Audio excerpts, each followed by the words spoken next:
antenne digitale spéciale pour moun qui pas gen internet, câble chaîne locale yo, caméra sécurité dans caille ou business, système tracking qui ka djou exactement qui route automobile ou fait, 1-800-833-44-92. 1-800-833-44-92.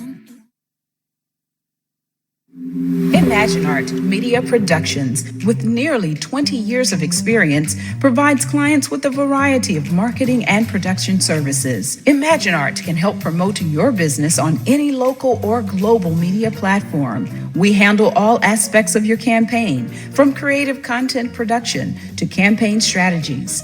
Imagine Art also offers professional entertainment services, including DJ services, artist booking, 360 photo booth, animated gobo projection, photography, uplights, dance on the clouds, sparkles, sound engineering, and more. We are the one-stop shop that you need.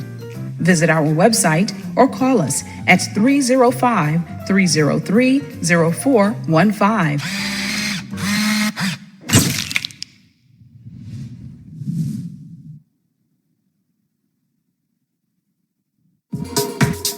Trois bagailles pour songer, l'on apprend service internet pour la caille. 1. Pas bail numéro social sécurité. 2. Pas prendre contrat. 3. Si ou pas gen ti moun k'ap jouer vidéo game, pas quitter salesman nan fò kwe ou besoin vitesse qui pi rapide là et qui pi cher. Pour plus garantie, relem Baba dans 1-800-833-44-92 pour prendre service internet pour la caillou sans caisse sauté. Ou même qui besoin de garder télévision sans qu'on pague un bill cap pété fiel ou passer de temps en temps la monter, relem Baba dans 1-800-833-44-92. Songez, nous bail service ti boîte digital pour garder toute chaîne TV yo ak service caméra sécurité pour toujours gagner sous la caillou ak business ou. Relé Baba dans 1-800-833-44-92. 1-800-833-44-92. Dr. Pierre-Richard Edouard, Board Certified Family Medicine and Special Immunology, gagne plus que 25 ans d'expérience médicale, n'en prend soin Timoun à Grand Moun. Office l'a fait tout examen laboratoire avec diagnostic. Groupe médical là, non Physician at Home, qu'a traité tension, diabète, infection, oppression, à toute qualité maladie. Yo bay transportation ou yo ka voyer un docteur à l'ouor la caille. Kounye a Physician at Home offre un weight loss programme sous supervision yon docteur ak yon nutritionniste pour pas développer maladie. Yo accepter toute assurance et sous pas gain assurance yo ka aider ou ak yon plan paiement qui nan avantage. Relé au nom 305 625 34 09.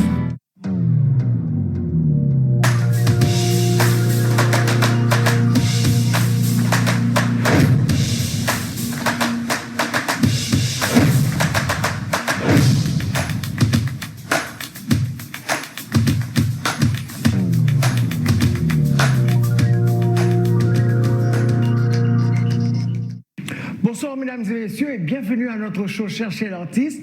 Ce soir je suis tellement heureux, j'ai un ami très précieux à moi qui s'appelle Fabrice. Fabrice, bienvenue à notre show Cherchez l'artiste. Bonjour. J'ai oublié de dire que j'étais Leslie Dalancourt. Écoute, bienvenue, je suis tellement content que tu sois avec nous. Tu es de retour, tu avais fait Nostalgie avec moi. Exactement. Le show Nostalgie, bienvenue encore.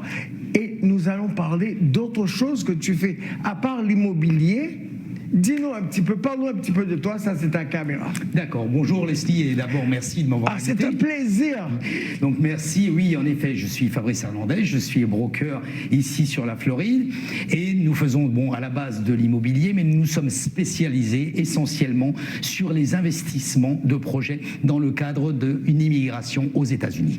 Waouh, ça c'est quelque chose, hein? Oui, c'est... Parce que maintenant là, avec le nouveau gouvernement, tous les investisseurs sont les bienvenus ici. Complètement. Et donc il y a différents types de visas, il y a différents types d'investissements dont nous allons parler de tout et de rien. Parfait, oui, en effet. Comme tu le dis, il y a différents types d'investissements et ce n'est pas toujours les investissements qui permettent d'avoir l'application pour un visa, mais c'est plus sur des investissements avec un concept juridique. Tout à fait. Avec un concept juridique. Parce que j'allais te demander, est-ce qu'il faut il faut pouvoir investir aux États-Unis. Est-ce que ça suffit assez pour pouvoir avoir un visa? La réponse est non. Non, ça ne suffit pas en disant, voilà, je vais investir, je vais acheter un bien immobilier, je vais acheter un petit business. Ça ne suffit pas pour dire, je peux prétendre pour avoir un visa. Pour obtenir un visa d'immigration, les choses ne sont pas plus compliquées qu'auparavant. Non. Non, exactement non. C'est exactement la même chose. Il n'y a absolument pas de modification. Quand on parle avec l'administration Trump, c'est un peu plus difficile. Non, c'est exactement la même chose. Tous les visas demandent l'explication au niveau de la provenance des fonds. Bien sûr. Et bien sûr un environnement complètement juridique pour pouvoir avoir ou la green card ou un visa qui permet de rester un certain nombre d'années en fonction bien sûr du pays. Et c'est quoi exactement un EB5? Ok, donc alors, très bonne question. Un EB5, qu'est-ce que c'est? Un EB5, c'est un visa qui permet d'obtenir la carte verte.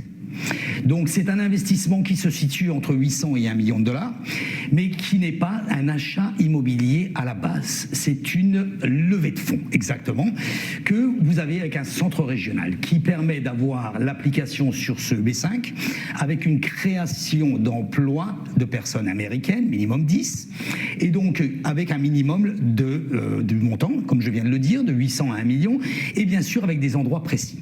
Voilà exactement. Et le B5, par le biais de ces investissements, donne l'acceptation à la carte verte et donc à la résidence définitive. Et quand tu as une résidence aux États-Unis, à travers le EB5, tes enfants, ta femme, tout ça, tu peux les sponsoriser? Alors, bien sûr, à partir du moment où tu fais un investissement sur un EB5 et tu peux obtenir ta carte verte. Tu obtiens ta carte verte, mais également ton épouse obtient la carte verte et tous les enfants moins de 21 ans obtiennent la carte verte automatiquement également. Ah, mais ça, c'est bien, ça. C'est ça.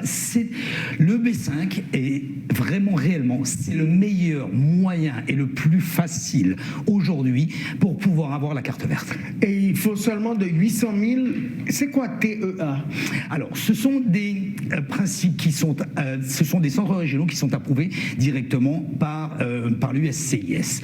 Donc, pourquoi on dit TEA? C'est pour les nombres d'emplois favorisés ou non favorisés en fonction des régions. Sur le B5, tu as deux types de B5 avec deux projets, un projet urbain et un projet rural. Alors, combien faut-il investir pour un EB5? Alors, c'est une très bonne question, Leslie. En fait, le problème n'est pas une question du montant, mais un problème plus de structure. Il y a deux types de B5 qui sont à hauteur de 800 000 et un autre à hauteur de 1 050 000, mais ce n'est pas une question de dire je vais prendre le moins cher, ce n'est pas du tout ça. Encore, je me répète une fois de plus, c'est plus une question de structure, de conseil, afin de voir exactement ce qui est adapté. Donc, entre 800 et 1 050. Et est-ce que l'argent est garanti? Alors, évidemment, non. L'argent est à risque sur un problème, sur un visa EB5. Pourquoi? C'est exactement de la même façon. C'est un développement, ce n'est pas un appartement que tu achètes. C'est un développement, tu participes au développement du développeur. Du projet. Voilà, donc c'est une levée de fonds. Mais moi je le compare toujours un petit peu de cette manière et c'est complètement réaliste. Si tu prends un building sur Miami qui se construit. Je vois toujours les grands buildings, j'ai vu Mercedes par exemple. Par exemple. Et tu vois ce building qui se construit et tu décides d'acheter un appartement dans ce building. Oui. Est-ce qu'il y a un risque? Bien sûr qu'il y a un risque. Oui, bien sûr. Bien sûr. Il y a le risque. Lequel est le risque? Que le développeur ne va pas jusqu'au bout. Si le développeur ne va pas jusqu'au bout, que se passe-t-il? Évidemment, tu vas perdre le montant qui t'investit sur le capital que tu as déjà donné sur cet appartement. On est d'accord? Est-ce que tu ne pourrais pas prendre une assurance? Non, ça n'existe pas. Ça n'existe pas. Ça n'existe pas. En fait, ce qu'il faut faire, et ce que nous on fait très bien pour conseiller le client, qu'est-ce que l'on fait? Afin qu'on soit limité au niveau du risque, mais ça n'empêche qu'il y a toujours un risque. Mais pour être limité, nous choisissons les projets où le développeur a mis un maximum d'argent. C'est-à-dire que il faut savoir que dans le système de l'EB5, c'est toujours le client, le B5, la personne qui applique pour le B5 qui va être remboursé en premier. À la fin du projet. Ensuite, bien sûr, il va y arriver la banque derrière qui a donné le financement sur une partie, et ensuite le développeur. Quand on prend un projet, si je donne un exemple, quand on prend un projet où un développeur a mis 60% du montant, même 50% du montant pour faire son développement, est-ce que tu penses qu'il va réellement prendre le risque de faire une banqueroute sur un projet où il y a à peine 50% de B5? Non. Voilà. Donc, non. Mais aussi, ce que je me dis, c'est que quand tu achètes aussitôt dans le projet, tu achètes bas, les prix vraiment bas. Bien sûr. Parce que je me souviens qu'on avait acheté, il y a peut-être 20 ou 30 ans, sur le coin là, de Alton Road et peut-être la première, je ne sais pas, ou bien Ocean Drive, Alton and Ocean, oui. C'était à 325 000. Maintenant, c'est à 10 millions. Il faut savoir que sur Miami Beach, durant les 4 dernières années, et ça ne va pas être, attention, c'est un peu spécifique quand même, oui. Il y a eu 40% d'augmentation. Wow. On nous dit aujourd'hui, l'immobilier a baissé. Et où les projets, pour revenir par rapport à ça, l'immobilier a baissé. L'immobilier n'a pas baissé. L'immobilier revient à l'endroit où il doit être. Parce que l'explosion qu'il y a eu sur les prix en 2021, nous la connaissons, nous savons pourquoi. Aujourd'hui, forcément, si on vend ou si vous avez la nécessité de vendre avec un petit peu moins cher, ce qui est évident, puisqu'ils étaient payés trop cher. Là où est le problème. Donc, ils ont perdu un peu. Et donc, ça dépend sur quel endroit. Il faut savoir que quand je parle Miami Beach, c'est insensé parce que nous avons des montants qui sont complètement, mais vraiment affolants. Tout ce qui est sur des biens immobiliers de valeur et de luxe, on part très très vite. Je prends toutes les maisons qui sont une maison qui est sur l'eau, qui est à moins de 3 millions, elle ne reste pas une semaine sur le listing. Ouais. Donc, sur une maison comme celle-ci, est-ce que vous pouvez appliquer pour un EB5 ? Non. Non, ah bon, voilà. Donc, il faut créer les emplois, et il y a 10 emplois, pas vrai? Voilà. Donc, cette histoire de création, ça fait toujours un petit peu peur. C'est pour ça que, en fait, les investisseurs, nous les mettons directement sur des projets qui sont déjà approuvés. Parce que sinon, c'est un travail de titan. Et en plus de ça, vous n'êtes pas sûr d'avoir l'approbation. Tandis que si, je répète ce que je disais au début, c'est que si on prend un projet qui est déjà approuvé, la seule chose qui est à approuver, c'est à vous. Avec quoi ? Avec la provenance des fonds. Ouais. Et combien de temps prend le processus ? En général, quand on commence à appliquer pour un EB5, ça prend en moyenne à peu près 6 à 8 mois, quelques fois avant, quelques fois après, afin d'avoir le retour de l'ISCIS, du reçu, on appelle ça de l'approbation.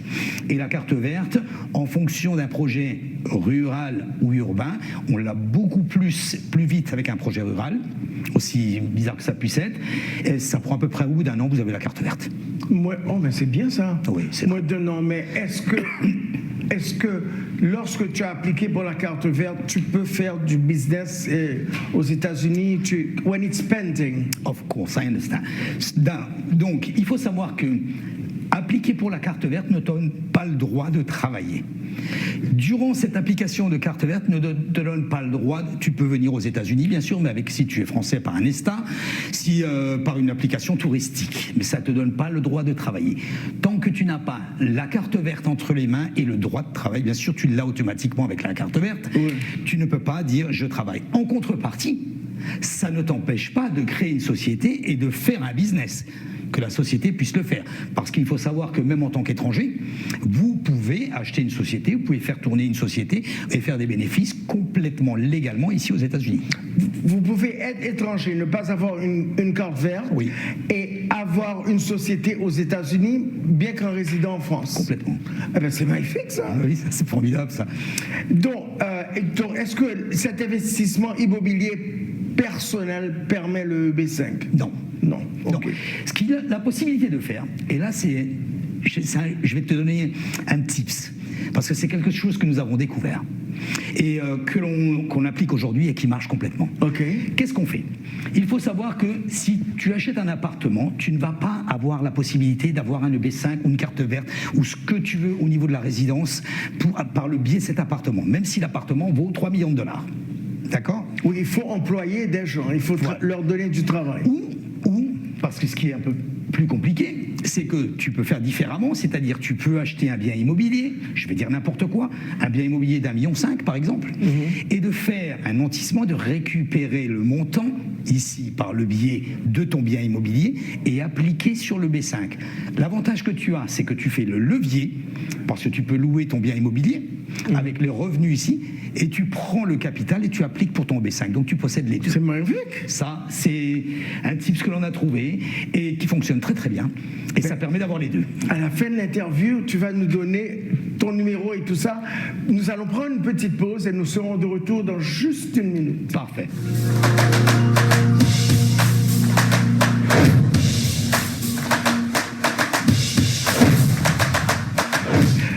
Mesdames et messieurs, nous sommes de retour avec notre invité spécial, Monsieur Fabrice Hernandez, qui nous parle de la façon d'avoir le EB5 et des investissements aux États-Unis. Et maintenant, nous allons parler... Attends, est-ce qu'on a parlé de tout ce qu'on devait dire sur le EB5 ?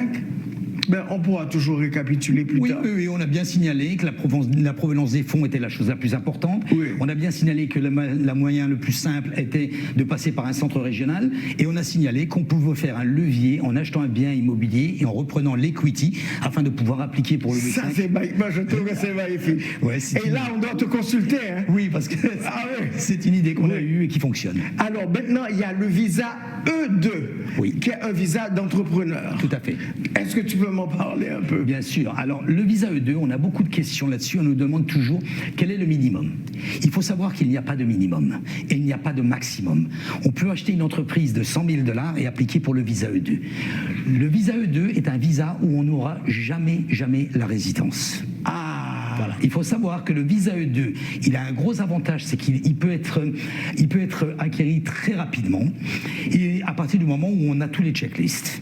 Donc ça peut aller très vite. C'est quoi? C'est en fait, on achète un business, d'accord, qui fonctionne, c'est mieux. En fonction de ça, nous, on fait l'analyse financière. Vous obtenez un visa E2 en fonction du pays, par exemple, pour la France, c'est 4 ans, ça peut changer en fonction, et donc vous obtenez un visa E2, on va dire pour 4 ans. Ce visa E2 vous fait fonctionner votre entreprise, mais attention, vous ne pouvez pas travailler pour une autre entreprise. C'est-à-dire que l'applicant ne peut travailler que pour son entreprise. Il faut savoir aussi que madame, l'épouse, obtient automatiquement le visa E2 et également les enfants avec, bien sûr, de moins de 21 ans. Donc, si, par exemple, tu n'es pas pâtissier ou bien tu ne sais pas faire les pâtes, tu ne vas pas acheter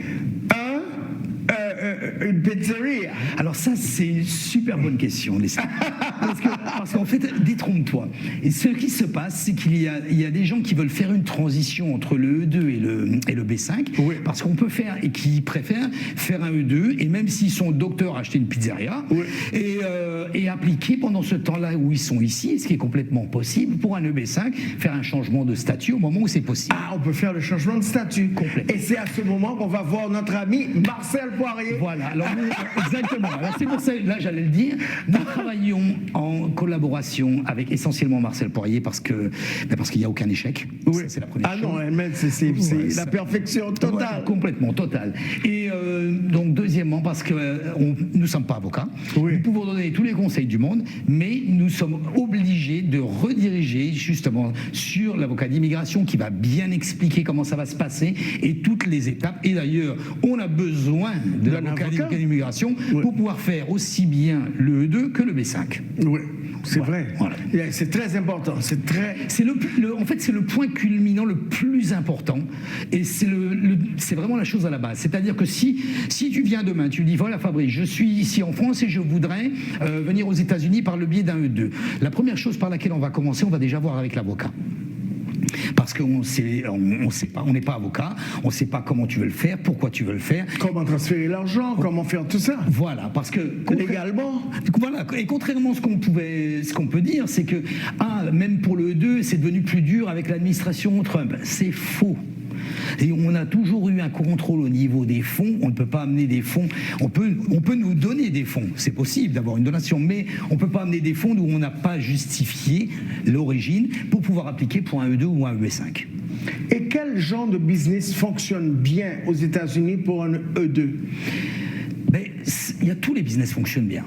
La seule chose, c'est ce qu'il faut regarder, c'est les chiffres. C'est-à-dire que si j'ai un business qui fait 30 000 $, j'ai eu le cas moi hier avec un client, qui fait 30 000 $ de bénéfices et qu'on est 4 dans le foyer, ça n'a pas de sens.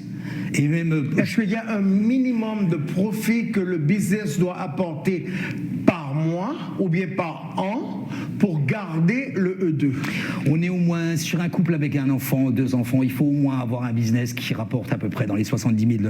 Moi, c'est ce que je regarde. C'est pas mal, ça. Bien sûr, moi, c'est ce que je regarde dans les analyses. Par exemple, s'ils achètent une franchise, un restaurant, Oui, une station d'essence. parfait. Parfait, il faut voir les chiffres, c'est tout. Pour les stations d'essence, c'est un peu compliqué. Ah, mais est-ce qu'il faut employer 10 Non, ans? le E2, il n'y a pas besoin d'employer 10 personnes. Avec 2 personnes, ça suffit. Ok. Il faut qu'il y ait au moins 2 personnes qui soient dans le commerce. Mais le plus important, je reviens dessus, c'est le bénéfice que génère le commerce sur le E2. Parce que c'est la base. Et l'avantage du E2, c'est que tu peux le renouveler indéfiniment. C'est-à-dire que tu peux, après 4 ans, 10 ans, 20 ans, etc. Mais il faut bien sûr que le commerce continue à faire des bénéfices. Quelle est l'erreur stratégique la plus fréquente avec le E2? Ben, c'est que, moi c'est un avis personnel, hein, c'est que la personne ne prend pas ce qu'il sait faire. Moi je suis venu aux États-Unis par un visa E2, je vais certainement pas prendre une pizzeria. Je n'aurais certainement pas pris. Je suis analyste financier à la base, je travaillais pour une société de gestion de patrimoine et au début de ma carrière pour une banque. Je ne vais pas aller faire une société où on fait des pizzas. Moi, ce que je conseille, le conseil que je peux donner... Restez là où vous êtes. Restez là où vous savez faire. Et c'est le meilleur moyen pour arriver avec des bases solides et complètement réalistes, pour même dans un premier temps pour l'ambassade. Parce que vous arrivez, qu'est-ce que vous voulez? Je veux prendre une pizza, ça fait 10 ans que je suis dans la restauration. Make sense. Oui. Ça a complètement du sens aussi bien pour l'ambassade, et elle va regarder. Et même si vous avez un commerce que vous avez trouvé et qui vous plaît, qui fait à peine 60 000 par exemple de bénéfices, vous pouvez justifier que vous pouvez, vous, par le biais de votre expérience, montrer que vous allez vraiment faire grossir Un le salon commerce. de coiffure, par exemple.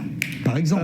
Oui, mais il y a plein de business. Plein. Acheter une franchise, moi je trouve que trouver quelque chose qui marche bien. Oui. Acheter une franchise, apprenez bien si vous ne connaissez pas, et puis Et en avant, bien sûr. Il faut. Bien sûr, et par le biais d'une franchise, ça marche très très bien, parce que l'ambassade en général aime bien, parce que la franchise donne déjà tout ce qui est marketing, donne déjà son expérience, donne déjà des directives, donne déjà un concept pour le restaurant, par exemple, si c'est un restaurant, et ça, l'ambassade aime bien. Nous allons parler de l'immobilier à Miami, donc je voudrais faire vite une petite récapitulation, la différence entre le EB5 et le E2. Alors, le B5 est un visa qui amène la carte verte, donc la résidence définitive. Le E2 est un visa qui vous permet d'entrer aux États-Unis, mais qui ne vous donnera jamais la résidence. Voilà les 2 grosses différences. Et donc c'est bien d'avoir un E2 et de pouvoir et faire de l'argent et investir pour rentrer. Donc il faut investir au moins 800 000 Oui. ou 1,50 million.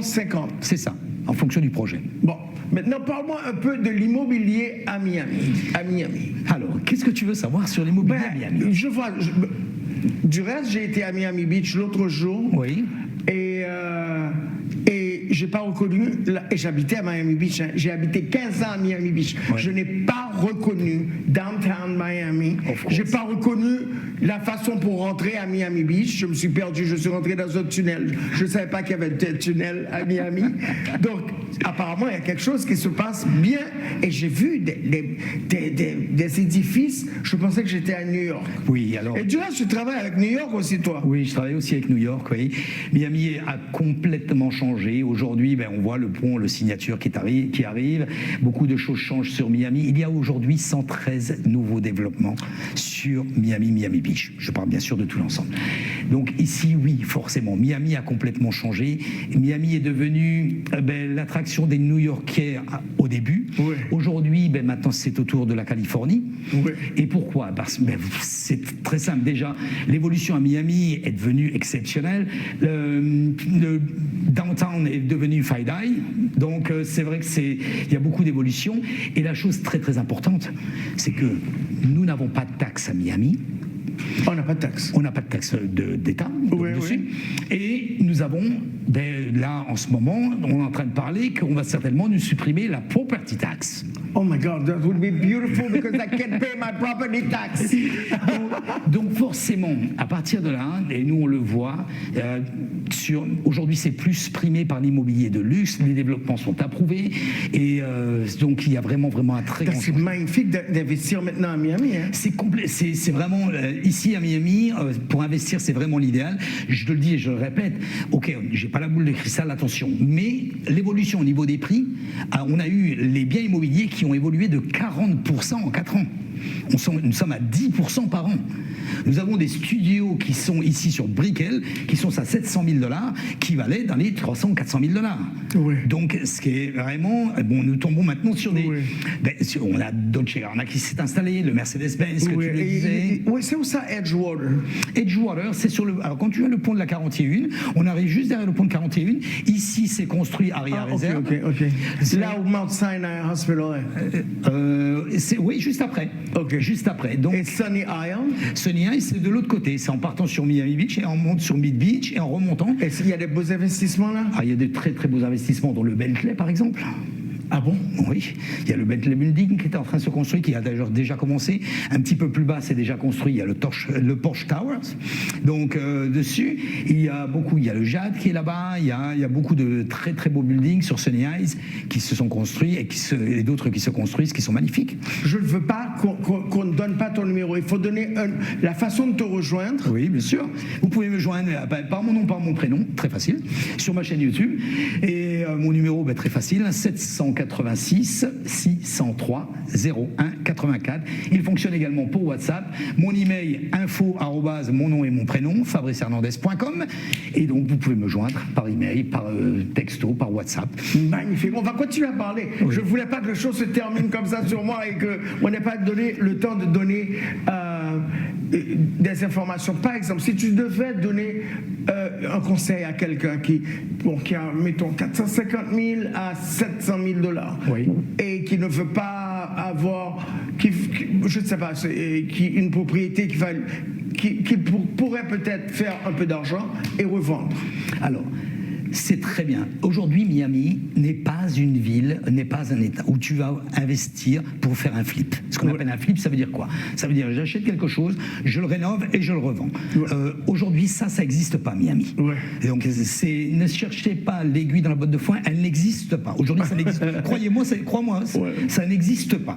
Par contre, ce qui existe, c'est tu achètes un appartement entre 400 et 500 000 et tu vas avoir un loyer qui est quand même assez formidable, entre 4 000 et 4 500 $. Donc, ce qui représente, brut, ce qu'on appelle le ROI, 10%. 10% en retirant, parce que tout le monde a un petit peu peur, en disant, et en créer une panique, les dépenses mensuelles. Il faut bien des dépenses mensuelles parce qu'il y a un entretien du building, évidemment. Oui, bien sûr. Mais il y a une sélection à faire. Il y a des buildings, c'est complètement insensé au niveau des dépenses mensuelles, ce qu'on appelle les HOA. Donc c'est pour ça que là, nous, on intervient en tant que professionnels, nous connaissons parfaitement le secteur, on y est tous les jours. On analyse le marché tous les jours et on sait sur quel building il ne faut pas aller. Mais c'est bien parce que moi si jamais j'aurais de l'argent, je viendrais te rencontrer pour que tu me trouves quelque chose, parce que vraiment à Miami, tu peux acheter bien et tu peux aussi tomber dans une arnaque. Oui, comme partout, parce qu'en fait on dit les États-Unis, non, c'est exactement, c'est partout. Il y a des professionnels, il y a d'autres personnes qui ça leur est complètement égal et ils vendent. Mais aujourd'hui, sur Miami, on n'est plus sur ce marché-là. Il faut être professionnel, parce que sinon tu ne vends pas. Pourquoi? Parce qu'aujourd'hui, il y a beaucoup d'outils avec les AI qui sont très faciles à utiliser, ou d'avoir très vite des comparables, d'avoir très très vite le montant des loyers. Tu passes devant quelque chose, tu fais une photo, tu peux avoir tout le report. Donc il faut être professionnel. C'est quelque chose, hein? Oui. C'est quelque chose. Bon, écoute, on est arrivé à la fin de notre show. On veut donner encore ton numéro de téléphone, comment te rejoindre? Bien sûr, donc très facile. Nous avons notre bureau sur la 5445 sur Collins Avenue, directement sur Mid Beach. Mon numéro de téléphone 786 603 01 84. Mon email facile info@fabricehernandez.com. Et vous pouvez me retrouver. Nous faisons des vidéos avec le report d'immobilier et aussi bien les explications sur le B5 et le 2 sur ma chaîne YouTube. Nous faisons un webinaire en espagnol, en français toutes les semaines. Donc vous pouvez me rejoindre sur ma chaîne YouTube avec mon nom et mon prénom et vous retrouvez toutes nos vidéos. Mesdames et messieurs, notre ami Fabrice Hernandez. Fabrice, merci. C'était un plaisir de t'avoir vraiment sur Chercher l'artiste. l'artiste. Je sais que tu es ami de la station et que tu es déjà venu plusieurs fois du reste. Oui. Et mesdames et messieurs, on se revoit dimanche prochain et toute la semaine. Find a little time to do something nice for somebody. Je suis Leslie Darancourt. Je vous aime. À bientôt.